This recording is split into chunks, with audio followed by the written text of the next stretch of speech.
Hello dear students, आज हम chapter 9 का सेकंड पार्ट कंटिन्यू करेंगे। चैप्टर 9 के फर्स्ट पार्ट में आपने चिल्ड्रंस के लिए पढ़ा था कि कौन कौन से चिल्ड्रंस उनको वल्नरेबल कहा जाता है, संवेदनशील कहा जाता है, कौन कौन से सपोर्ट सर्विसेज की उन्हें ज़रूरत होती है और कौन कौन से प्रोग्राम्स उनके लिए चलाए गए हैं। तो आज हम पढ़ने वाले हैं यूथ के लिए। अब जैसे हमने चिल्ड्रंस के लिए पढ़ा था वैसे ही अब यूथ के लिए भी हमें पता होना चाहिए कि कौन से बच्चे संवेदनशील होते हैं और वो क्यों होते हैं, वल्नरेबल बच्चे कौन से होते हैं। सो यूथ किसे कहते हैं? युवा कौन सी एज को कहते हैं? 13 से लेके 35 साल के जो एज ग्रुप है उसको बोला जाता है युवा। युवा भी दो और कैटेगरी में डिवाइडेड है। It's further divided into two parts, 13 to 19 years and next is 20 to 35 years. तो 13 से लेकर 19 साल तक के बच्चे हैं जिनको एडोलेसेंट भी कहते हैं, किशोरावस्था की एज होती है ये, तो उनको किशोर कहा जाता है। और इससे आगे की जो एज है 35 साल तक की, यानी 20 से लेकर 35 साल तक के बच्चे हैं जो युवा हैं उनको कहता है प्रौढ़ कहा जाता है, यानी प्रौढ़ावस्था आ जाती है और मैच्योर हो जाते हैं वो। तो youth is vulnerable period because of many reasons. युवावस्था जो है वो कई कारणों से संवेदनशील समय है। क्यों है? क्योंकि इस समय बायोलॉजिकल चेंजेस होते हैं, इकोनॉमिक चेंजेस होते हैं,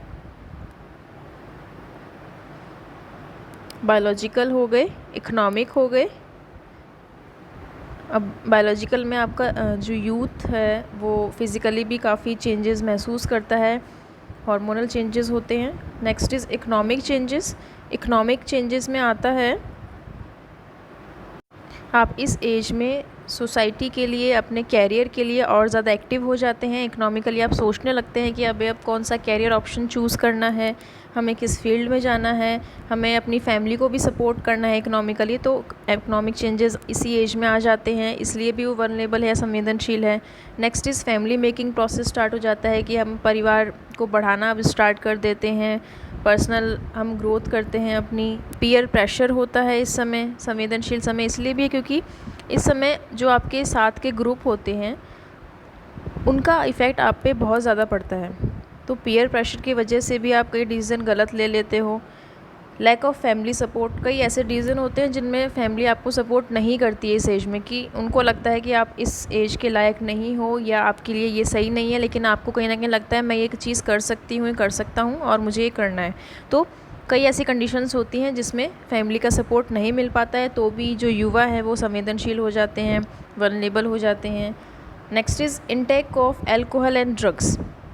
ये भी एक बड़ा कॉज है कि इस एज में, एडोलेसेंट एज में बहुत ज़्यादा चेंजेस होते हैं, उस वजह से अल्कोहल एंड ड्रग्स का इंटेक भी जो है वो एक्स्ट्रा देखा जाता है।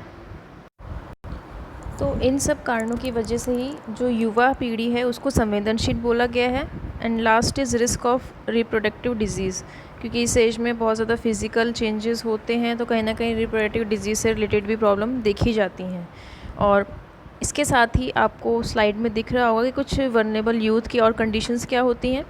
सबसे पहले रूरल एंड ट्राइबल यूथ, ग्रामीण और जनजातीय युवा होते हैं, उनकी वजह से उन्हें कई सारी संवेदनशील परेशानियों का सामना करना पड़ता है, क्योंकि उन तक सारी फैसिलिटीज़ प्रोवाइड नहीं हो पाती हैं जो कि एक नॉर्मल पीपल एक अच्छी जगह, अच्छी सिटीज़ में रह के जो सेवाएं उपलब्ध करवा पाते हैं वो रूरल और ट्राइबल यूथ को नहीं मिलती हैं, इसलिए भी वो संवेदनशील युवा में आ जाते हैं। आउट ऑफ स्कूल यूथ, जो कुछ बच्चे हैं वो विद्यालय छोड़ देते हैं युवा पीढ़ी में कि कई बार इकोनॉमिक प्रेशर होता है या आगे कंटिन्यू नहीं कर पाते हैं किसी वजह से, तो उसकी वजह से भी वो संवेदनशील हो गए हैं, क्योंकि उनका कहीं ना कहीं ऑल ओवर डेवलपमेंट रुक गया है उस टाइम। क्योंकि बोला जाता है ना कि स्कूल में रह के ही आपका ऑल ओवर डेवलपमेंट पॉसिबल होता है। Next is adolescence, particularly female adolescent. किशोर में भी जो किशोरियाँ हैं, किशोर लड़कियां हैं, उनको संवेदनशील माना जाता है, क्योंकि इस एज में काफ़ी कुछ चेंजेस ऐसे होते हैं जो को उनको फिज़िकली और मेंटली भी चेंजेस आ जाते हैं उनकी लाइफ में। तो एडोलेसेंट जो है वो ज़्यादा इफ़ेक्टिव होती हैं इस एज की बजाय कि लड़कों से, क्योंकि लड़कियों में जो ग्रोथ और डेवलपमेंट है वो जल्दी होता है, लड़कों में थोड़ा 1-2 साल पीछे होता है। तो इस एज में जो एडोलेसेंस है, लड़कियाँ बहुत ज़्यादा सफ़र करती हैं इन चीज़ों से।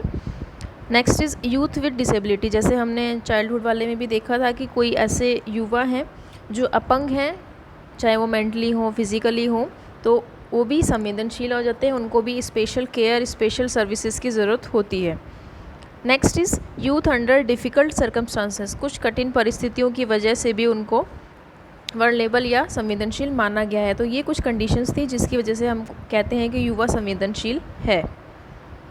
अब युवा पीढ़ी के लिए कौन से प्रोग्राम्स चलाए गए हैं? The ministry of youth affairs and sports adopted the national youth policy in 2003। युवा मामलों और खेलकूद मंत्रालय ने 2003 में राष्ट्रीय युवा नीति अपनाई थी और इस नीति के अंतर्गत कुछ प्रोग्राम्स चलाए गए थे ताकि यूथ का ऑल ओवर डेवलपमेंट हो सके और कहीं ना कहीं वो अपने देश के लिए, अपनी कम्युनिटी के लिए, अपनी सोसाइटी के लिए भी कुछ योगदान दे सकें। उसके लिए कौन कौन से प्रोग्राम्स हैं आपको दिख रहे हैं? एनएसएस है, नेशनल सर्विस स्कीम होती है ये। इसमें क्या होता है, आपने देखा होगा कहीं वॉलेंटियर के रूप में काम करते हैं, सोसाइटी के लिए भी काम करते हैं, कोई साफ़ सफाई का काम है या किसी को हेल्प करनी है, सेवा देनी है, तो उस टाइप का इसमें काम होता है NSS, national service scheme. Next is national volunteer scheme, राष्ट्रीय सेवा स्वयं सेवक योजना, यानी अपनी सेवा खुद करना। उसके साथ ही वो कम्युनिटी को भी हेल्प करते हैं और जहाँ उनकी ज़रूरत होती है अपनी सोसाइटी में कुछ सर्विस प्रोवाइड कराने की, वो भी करते हैं। Next is promoting adventure activities, साहसिक कार्य जो होते हैं उनको प्रोत्साहन देना। एडवेंचर में कई सारी आ जाती हैं, रिवर राफ्टिंग आ गई है, पैराग्लाइडिंग आ गई है या ट्रैकिंग आती है। तो उन चीज़ों से भी क्या होता है, यूथ को एक मोटिवेशन मिलता है और नई नई चीज़ें करने की प्रेरणा मिलती है। नेक्स्ट स्काउट एंड गाइड, ये तो आपने सुना ही होगा कि स्काउट और गाइड जो हैं वो भी सर्विसेज प्रोवाइड करवाते हैं और उन सर्विसेज के साथ ही वो अपनी सोसाइटी में भी एक अच्छा योगदान देते हैं और अपना डेवलपमेंट भी करते हैं साथ साथ में। Next is Commonwealth youth program, राष्ट्रमंडल युवा कार्यक्रम। अब इस कार्यक्रम के अंतर्गत वो सारे गेम्स आ जाते हैं जो कि एक युवा के लिए, उनके डेवलपमेंट के लिए ज़रूरी होते हैं और कहीं ना कहीं उनको मोटिवेशन प्रोवाइड करवाते हैं। Last is promotion of national integration, राष्ट्रीय एकता को प्रोत्साहन देना। तो ये सारे जो प्रोग्राम थे, ये आप अगर डिटेल में पढ़ना चाहें तो आपकी बुक्स में दिया हुआ है, आप वहाँ से पढ़ सकते हैं। ओके, और ये जो आपको सर दिख रहा है, this is NSS, national service scheme का। सो यू कैन सी, ये जो आपको दिख रहा है ये एनएसएस का था और इन्हीं की वजह से हम और ज़्यादा उसमें मोटिवेशन दे सकते हैं बच्चों को। तो ये थे youth programs in India. So next is why are the elderly vulnerable, वृद्ध लोग जो होते हैं वो संवेदनशील क्यों हैं? तो सीनियर सिटीज़न किसे बोला जाता है? 60 साल के जो ऊपर के व्यक्ति होते हैं उनको सीनियर सिटीज़न बोला जाता है। India is home to the second largest number for senior citizen in the world after China. चीन के बाद जो वरिष्ठ नागरिक हैं जो कि वृद्धावस्था वाले हैं, उनकी दूसरी सबसे बड़ी जनसंख्या भारत में ही निवास करती है। यानी सबसे ज़्यादा वृद्ध लोग पहले नंबर पे चाइना में पाए जाते हैं, दूसरे इंडिया में। Special feature of the elderly population in India are, Bharat में वृद्धजनों की जनसंख्या की विशिष्ट विशेषताएं कौन कौन सी हैं, किन वजह से उनको स्पेशल केयर की या संवेदनशील होने की कैटेगरी में रखा गया है? सबसे पहले 80% of elderly are living in rural areas. वही बात आ जाती है कि अगर आप रूरल एरियाज़ में रह रहे हो, आपको प्रॉपर फैसिलिटीज़ नहीं मिल रही है, तो कहीं ना कहीं आप संवेदनशील हो जाते हो। Next is feminization of the elderly population, वृद्ध जनसंख्या में स्त्रियों की संख्या में वृद्धि। अब जैसे जैसे स्त्रियों की संख्या में वृद्धि हो रही है, उनमें जो भी चेंजेस आ रहे हैं, उसकी वजह से जो वृद्ध लोगों की जनसंख्या है वो भी उसमें बढ़ोतरी हुई है कि जो फीमेल हैं उनकी संख्या ज़्यादा हो गई है उसमें। और आपको पता ही है कि आफ्टर 60 एजिंग प्रोसेस स्टार्ट हो जाता है। नेक्स्ट कंडीशन आती है increase in the number of the old person above 80 years. जो अति वृद्ध जनसंख्या है उसमें जो 80 साल से ज़्यादा उम्र की संख्या है उनमें भी बढ़ोतरी हुई है। अगर 80 एज से ऊपर के व्यक्ति ज़्यादा होंगे देश में तो ऑब्वियसली उनको स्पेशल केयर की ज़रूरत है, उन्हें और ज़्यादा अटेंशन की ज़रूरत है, क्योंकि एजिंग प्रोसेस स्टार्ट हो जाता है। एजिंग प्रोसेस में क्या होता है कि जो 60 साल से पहले की एज होती है उसमें आपकी सेल्स डेवलप होती रहती हैं और डेवलपमेंट बनता रहता है, सेल्स बनती हैं, बिगड़ती हैं, ठीक है। लेकिन एजिंग प्रोसेस क्या होता है, अब उनका बैकवर्ड स्टार्ट हो जाता है, यानी अब उनकी जो कैपेबिलिटी है, कैपेसिटी है काम करने की, वो धीरे धीरे कम होने लग जाती है। उनके ऑर्गन्स हैं वो धीरे धीरे डिस्ट्रॉय होने लग जाते हैं, उनमें एनर्जी की कमी आ जाती है क्योंकि अब नई सेल्स डेवलप नहीं हो पाती हैं। तो उस वजह से उनको स्पेशल केयर की ज़रूरत पड़ती है। और अगर 80 साल से ज़्यादा उम्र के हैं तो ऑब्वियसली उनको और ज़्यादा अटेंशन की ज़रूरत होती है। Large percentage 30% of the senior citizen below the poverty line. जो वरिष्ठ नागरिकों की संख्या है उसमें 30% जो है वो गरीबी रेखा से नीचे रहते हैं। अब अगर उनके पास भोजन के लिए और रहने के लिए प्रॉपर फैसिलिटीज़ नहीं होंगी तो अपने स्वास्थ्य पे कहाँ से ध्यान देंगे। तो इस वजह से उनको प्रॉपर फैसिलिटीज़ जो है वो नहीं मिलती हैं, इसलिए स्पेशल केयर की उनको ज़रूरत होती है, स्पेशल सर्विसेज उन्हें दी जाती हैं। अब वल्नरेबल एल्डरली जो है वो कौन कौन सी कंडीशन में हो सकते हैं। एक हो गई स्ट्रेस की कंडीशन, हेल्थ की कंडीशन, फीलिंग लोनलीनेस यानी अकेलापन महसूस करते हैं, और एजिंग प्रोसेस। इन प्रोसेस की वजह से जो वृद्ध लोग हैं वो संवेदनशील कैटेगरी में आ जाते हैं। उनको अलग से अटेंशन की ज़रूरत है, अलग अलग फैसिलिटी की ज़रूरत है, ताकि वो हेल्थ में भी अच्छा कर सकें, स्ट्रेस अगर किसी चीज़ का वो भी वो दूर कर सकें, अपने आप को अकेला ना समझें और एजिंग प्रोसेस से भी लड़ सकें। Next is some programs for the elderly. वृद्धजनों के लिए कुछ कार्यक्रम कौन से हैं जिनको हेल्प मिल सकती है। सबसे पहला है for basic need of older person. Basic need सबको पता है, रोटी कपड़ा, और इस एज में स्वास्थ्य देखभाल ज़्यादा ज़रूरी होती है, तो उनके लिए बेसिक नीड्स प्रोवाइड कराने के लिए प्रोग्राम्स चलाए गए हैं। For encouraging active and productive ageing, सक्रिय और अर्थपूर्ण तरीके से उनकी जो वृद्धावस्था है वो निकल जाए, गुजर जाए, उसके लिए प्रोत्साहन देना है। सक्रिय मतलब वो हमेशा एक्टिव रहें, उनको ऐसी एक्टिविटीज़ में हमेशा बिज़ी रखें ताकि उनका डेवलपमेंट भी होता रहे, उनके जो हाथ पैर है वो ठीक से काम करते रहें, क्योंकि बोला जाता है ना कि जब तक आपकी बॉडी मूवमेंट कर रही है तब तक सब सही है। एक मशीन की तरह काम करती है आपकी बॉडी, जितना आप उसे एक्टिव रखोगे उतनी ज़्यादा अच्छे से चलेगी। तो उनको एक्टिव बनाए रखने के लिए, और जो एजिंग प्रोसेस अब स्टार्ट हो गया है उसको कैसे उनको कवर अप करना है, उससे कैसे बाहर निकलना है, उन चीज़ों के लिए भी प्रोग्राम्स चलाए गए हैं। Next, for providing institutional as well as non institutional care और सर्विसेज टू ओल्डर पर्सन। वृद्धजनों को संस्थागत और गैर संस्थागत देखरेख और सेवाएं प्रदान करना है, ताकि उनको और ज़्यादा अच्छा जो है वो पोषण भी दिया जा सके, उनकी केयर की जा सके और उनको इमोशनली भी सपोर्ट दिया जा सके। Next is research and awareness building programs चलाए गए हैं, ताकि उस क्षेत्र में और ज़्यादा अनुसंधान हो, नई नई टेक्नोलॉजीज़ आएँ, ताकि वो ओल्ड एज के लोगों के लिए और ज़्यादा हेल्पफुल हो।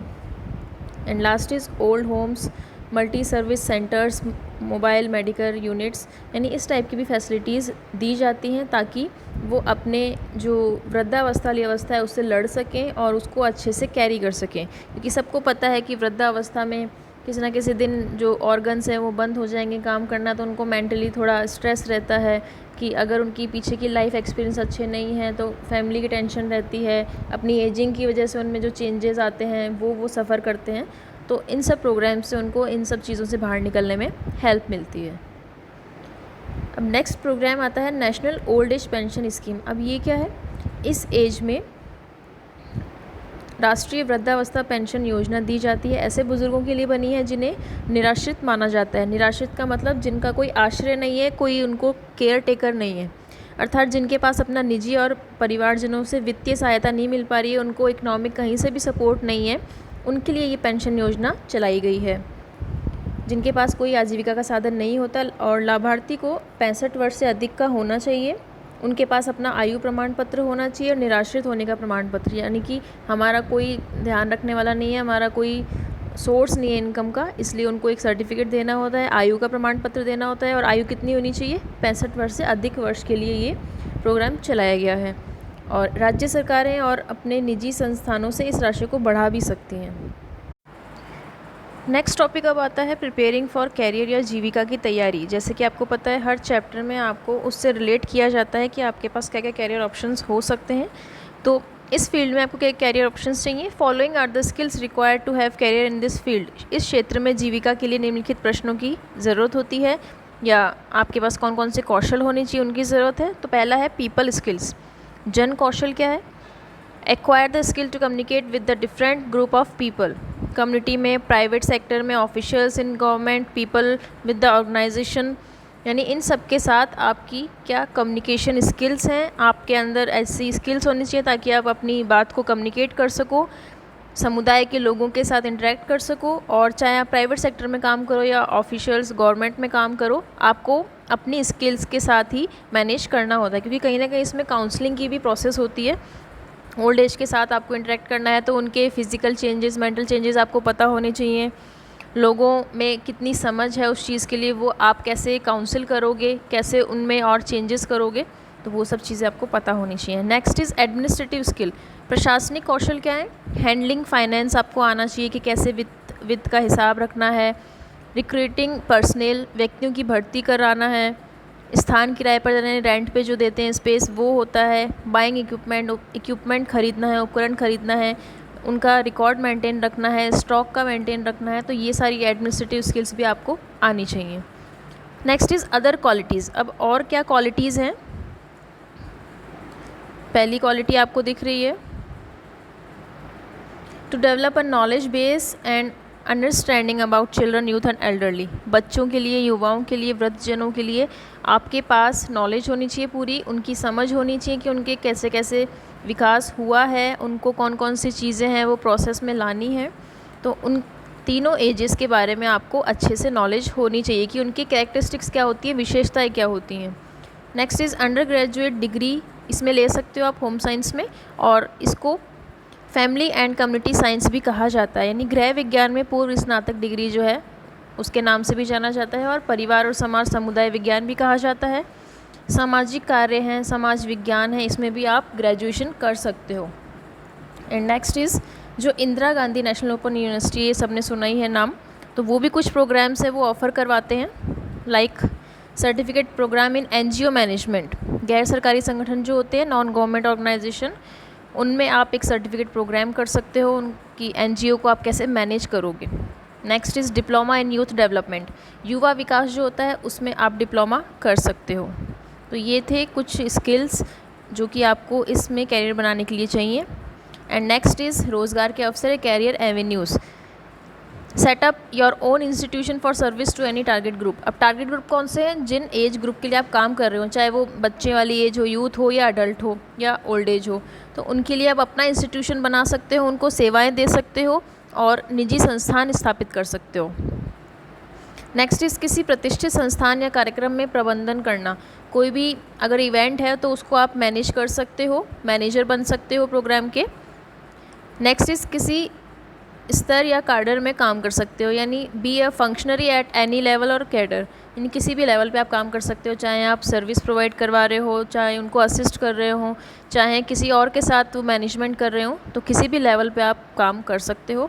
And last is be a researcher counselling with, एक कंसल्टेंट रिसर्चर बन सकते हो ताकि आप उनकी प्रोग्रेस को इवेल्युएट कर सको। जो भी मौजूदा कार्यक्रम चल रहे हैं, संस्थाएं हैं, उनमें एक रिसर्च वर्कर की तरह काम कर सकते हो और इवेल्यूशन भी कर सकते हो। तो ये सारी फैसिलिटीज़ आपको इसमें कैरियर ऑप्शन के रूप में मिलती हैं, और ये दोनों सेक्टर्स में है, प्राइवेट सेक्टर्स भी होते हैं, गवर्नमेंट सेक्टर्स भी होते हैं, और आप अपना भी स्टार्ट कर सकते हो स्टार्टअप, जैसे कि ओल्ड एज होम्स वगैरह चलते हैं, या कोई है नॉर्मल फूड ही प्रोवाइड करवा रहा है किसी को, कोई है मेडिकल फैसिलिटीज़ प्रोवाइड करा रहा है। तो ऐसे लोगों से भी आप इंटरेक्ट कर सकते हो कि जो ये सब चीज़ें लोगों तक पहुंचाना चाहते हैं और उनको कोई सोर्स नहीं मिल रहा है, तो आप एज ए सोर्स भी वर्क कर सकते हो। तो स्टूडेंट्स, ये था आपका चैप्टर 9। इसके दोनों पार्ट्स आप अच्छे से कवर कीजिएगा और जो क्वेश्चंस हैं उनको सॉल्व करने की कोशिश कीजिएगा। नेक्स्ट जो वीडियो है उसमें आप नेक्स्ट जो चैप्टर है वो कंटिन्यू करेंगे। तब तक सेफ़ रहिए, मास्क वियर कीजिए और सैनिटाइजेशन करते रहिए। और जब तक ये कोरोना की प्रॉब्लम चल रही है तब तक हमें इन्हीं क्लासेस के अकॉर्डिंग पढ़ना पड़ेगा। So be motivated and be self. Thank you.